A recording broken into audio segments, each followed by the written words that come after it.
Dalam khotbah di bukit, Yesus bersabda kepada murid-muridnya, "Ingatlah, jangan kamu melakukan kewajiban agamamu di hadapan orang supaya dilihat mereka. Karena jika demikian, kamu tidak beroleh upah dari Bapamu yang di surga. Jadi, apabila engkau memberi sedekah, janganlah engkau menggembar-gemborkan hal itu seperti yang dilakukan orang munafik di rumah-rumah ibadat dan di lorong-lorong supaya mereka dipuji orang. Sesungguhnya aku berkata kepadamu, mereka sudah mendapat upahnya. Tetapi jika engkau memberi sedekah, janganlah diketahui tangan kirimu apa yang dilakukan tangan kananmu. Hendaklah sedekahmu itu diberikan dengan tersembunyi, maka Bapamu yang melihat yang tersembunyi akan membalasnya kepadamu.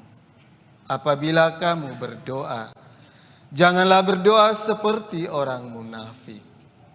Mereka suka mengucapkan doanya dengan berdiri dalam rumah-rumah ibadat dan pada tikungan-tikungan jalan raya supaya mereka dilihat orang. Sesungguhnya aku berkata kepadamu, mereka sudah mendapat upahnya. Tetapi jika engkau berdoa, masuklah ke dalam kamarmu, tutuplah pintu, dan berdoalah kepada Bapamu yang ada di tempat tersembunyi. Dengan demikian, Bapamu yang melihat yang tersembunyi akan membalasnya kepadamu. Apabila kamu berpuasa, janganlah muram mukamu seperti orang munafik. Mereka mengubah air mukanya supaya orang melihat bahwa mereka sedang berpuasa. Sesungguhnya aku berkata kepadamu, mereka sudah mendapat upahnya. Tetapi apabila engkau berpuasa, minyakilah kepalamu dan cucilah mukamu, supaya jangan dilihat oleh orang bahwa engkau sedang berpuasa, melainkan hanya oleh Bapamu yang ada di tempat yang tersembunyi. Maka Bapamu yang melihat yang tersembunyi akan membalasnya kepadamu. Demikianlah sabda Tuhan.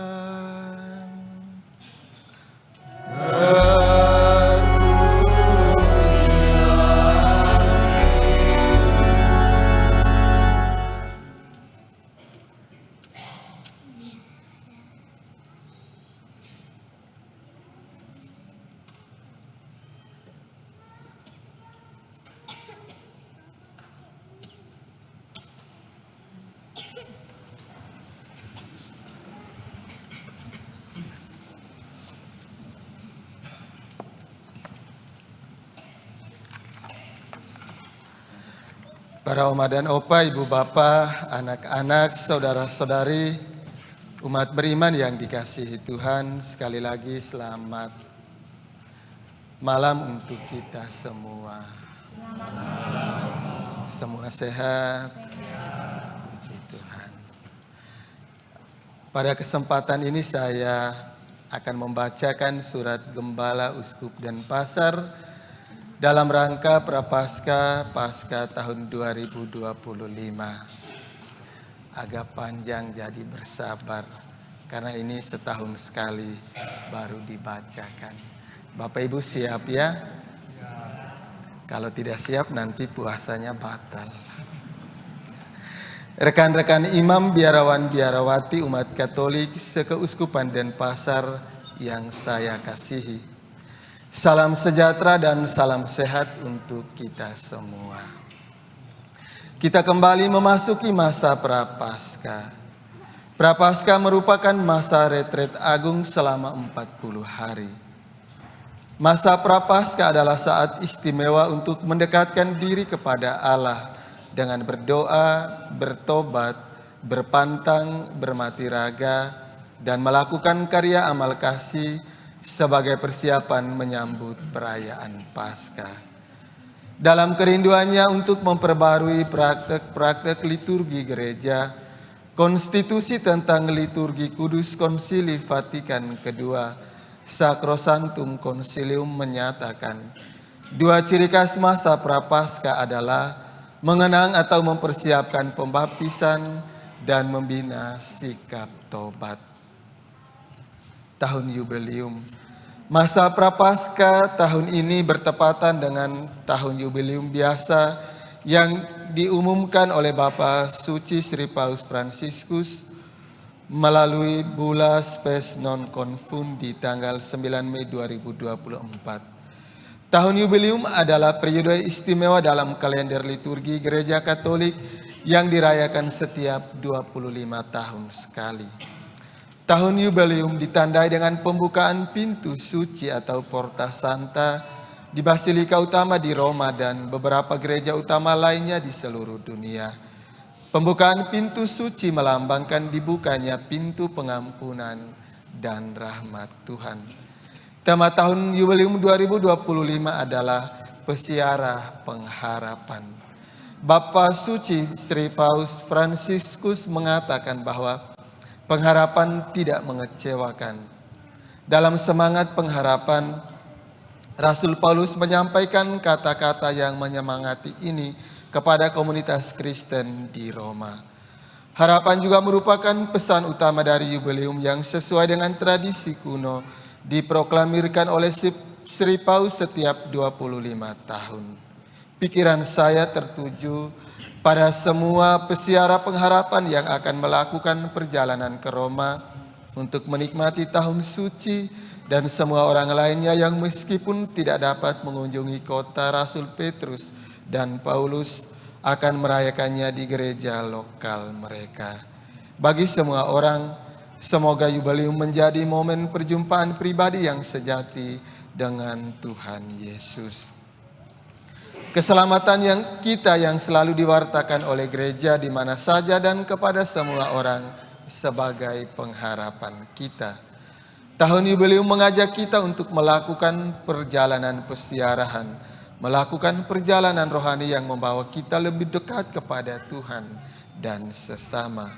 Tahun Yubileum diharapkan menjadi momen transformasi pribadi dan sosial yang mendalam, menginspirasi tindakan kasih dan pelayanan yang nyata di seluruh dunia. Bangkit dan bergerak bersama mewujudkan gereja sinodal yang militan melalui katekese kontekstual. Sekadar mengingatkan bahwa tema pastoral kita tahun 2025 yang berjalan bersama tahun Yubileum adalah bangkit dan bergerak bersama mewujudkan gereja sinodal yang militan melalui katekese kontekstual. Tema ini mengajak kita para fungsionaris pastoral untuk berkatekese secara kontekstual sehingga umat mampu menghidupi nilai-nilai Injil dalam konteks budaya, tradisi dan sesuai situasi zaman ini, yakni era digital. Katekese menurut petunjuk umum katekese tahun 2020 merupakan tindakan gerejawi yang mewujudkan esensi pendidikan iman, transformasi kehidupan melalui pemahaman dan pengalaman yang lebih mendalam tentang warta Paskah, wafat dan kebangkitan Yesus Kristus. Dengan pendekatan yang lebih kontekstual, katekese ditantang untuk menjawab kebutuhan umat di zaman kontemporer, memastikan bahwa iman bukan hanya sekedar konsep, tetapi menjadi nyata dalam kehidupan sehari-hari dan menghantar umat beriman dalam perjumpaan yang semakin mendalam dengan Yesus Kristus. Katekese kontekstual adalah usaha yang menghidupkan pribadi Kristus dan ajarannya. Bagaimana membuat orang zaman ini masih tetap meyakini bahwa Yesus membawa kebenaran, kebaikan, keselamatan, dan keindahan hidup kepada semua manusia sepanjang masa. Hal ini senada dengan yang ditekankan oleh Sir Paus Fransiskus agar katekese memberikan jalan-jalan keindahan. Mewartakan Kristus berarti percaya kepadanya dan mengikutinya bukan sesuatu yang tepat dan benar, namun juga indah bahkan di tengah kesulitan hidup. Hasil akhir dari proses katekese adalah membawa orang bersuka cita, dikuatkan dalam perjuangan hidupnya, dan diteguhkan imannya. Salah satu bagian penting dari masa Prapaskah adalah gerakan aksi puasa pembangunan atau APP. Tema umum APP 2025 adalah pertobatan ekologis. Pesiarahan pengharapan di tahun Yobel 2025. Tema yang diangkat dalam gerakan APP 2025 adalah upaya untuk membangun gerakan kepedulian dan perlindungan terhadap bumi, rumah kita bersama yang kondisinya semakin memprihatinkan. Dalam semangat pesiarahan, kita juga dipanggil untuk merawat bumi sebagai tempat di mana kita semua bersiara menuju pintu suci Yerusalem surgawi. Meski tidak nampak jelas dalam bula Sri Paus Fransiskus, pengharapan tidak mengecewakan, tersamar bahwa persoalan lingkungan dan kepedulian terhadap rumah kita juga perlu mendapat perhatian. Dalam konteks pertobatan ekologi, seorang pesiara yang berpengharapan dituntut terlibat mengupayakan perbaikan dan pembenahan tempat di mana kita bersiara bersama. Berkaitan dengan beberapa hal ini, maka saya mengajak para imam, biarawan, biarawati, dan umat beriman sekeuskupan Denpasar untuk bangkit dan bergerak bersama dalam satu, memaknai masa Prapaskah sebagai masa untuk mendekatkan diri kepada Tuhan melalui laku, tobat, pantang, mati raga, puasa, berbuat amal kasih atau berbagi, dan giat mengikuti pendalaman APP di KBG. Disiapkan juga bahan pendalaman untuk anak-anak. 2. Memaknai tahun yubelium. Umat Katolik di seluruh dunia merayakan tahun yubelium dengan doa pertobatan dan perayaan yang fokus utamanya adalah pengampunan dan rahmat Tuhan yang melimpah. Demikian juga umat Katolik yang melewati pintu suci dengan sikap hati yang tulus dan memenuhi syarat-syarat yang ditetapkan gereja, seperti pengakuan dosa, komuni suci, dan doa untuk intensi paus, dapat memperoleh indulgensi penuh, yaitu pengampunan atas hukuman sementara akibat dosa. Melalui indulgensi kita mengetahui kemurahan dan kepenuhan pengampunan Tuhan yang tidak ada batasnya. Tahun Yubelium juga mengajak kita menjadi tanda harapan dan peduli dan bermurah hati kepada mereka yang menderita kesulitan, miskin, sakit, migran, dan perantau yang berada di tahanan, lansia, dan orang muda yang adalah masa kini dan masa depan gereja. Siara Yubelium bagi umat di wilayah keuskupan Denpasar yang tidak mungkin bersiara ke pintu suci di Basilika Roma, bisa bersiara ke gereja katedral Denpasar yang ditetapkan dan dibuka sebagai pintu suci pada tanggal 29 Desember 2024 dan akan ditutup pada 28 Desember 2025. Berkaitan dengan katekese kontekstual, dari waktu ke waktu gereja senantiasa melaksanakan karya katekese seperti yang sudah lazim kita jalankan adalah katekese anak dan remaja sekami, katekese orang muda Katolik OMK, katekese persiapan permandian, komuni pertama Krisma, katekese persiapan pernikahan dan pasca nikah, dan katekese umat dewasa.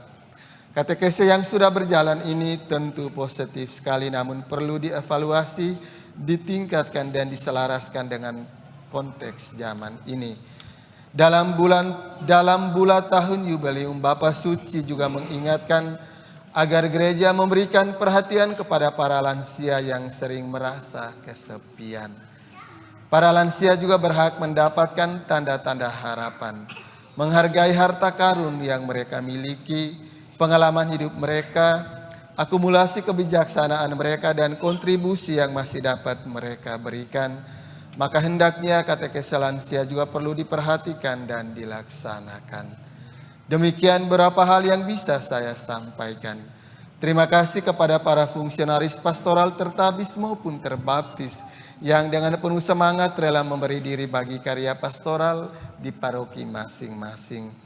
Terima kasih juga kepada seluruh umat yang selalu sehati sejiwa, bangkit dan bergerak bersama mewujudkan gereja sinodal, persekutuan, partisipasi, dan misi.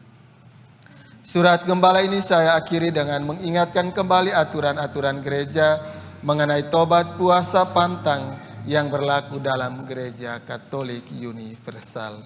Peraturan masa tobat, puasa, dan pantang dalam gereja.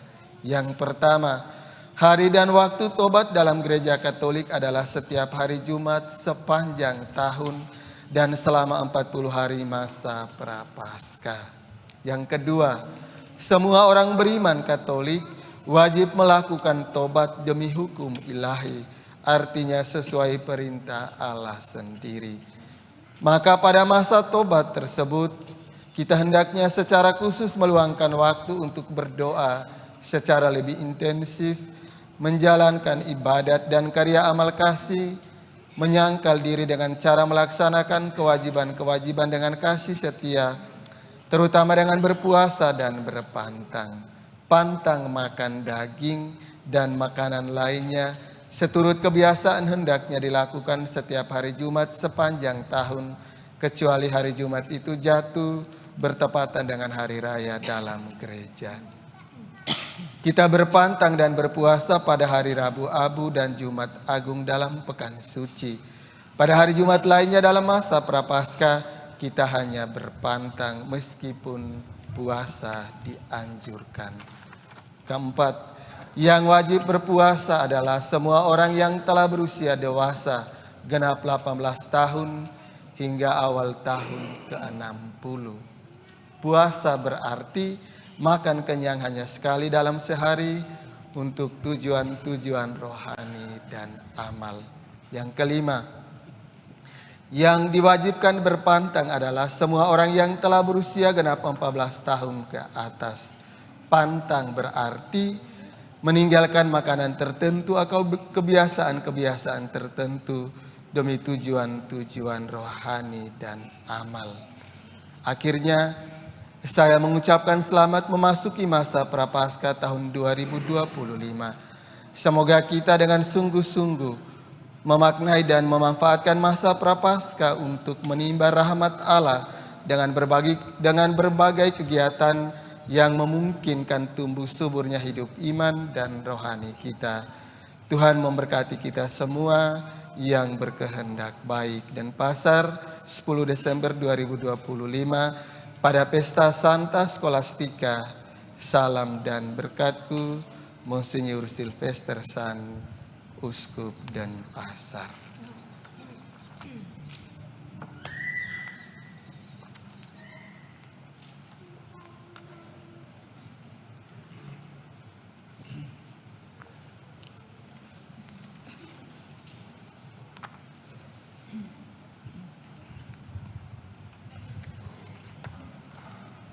Mari kita lanjutkan dengan upacara pemberkatan dan pembagian abu. Saudara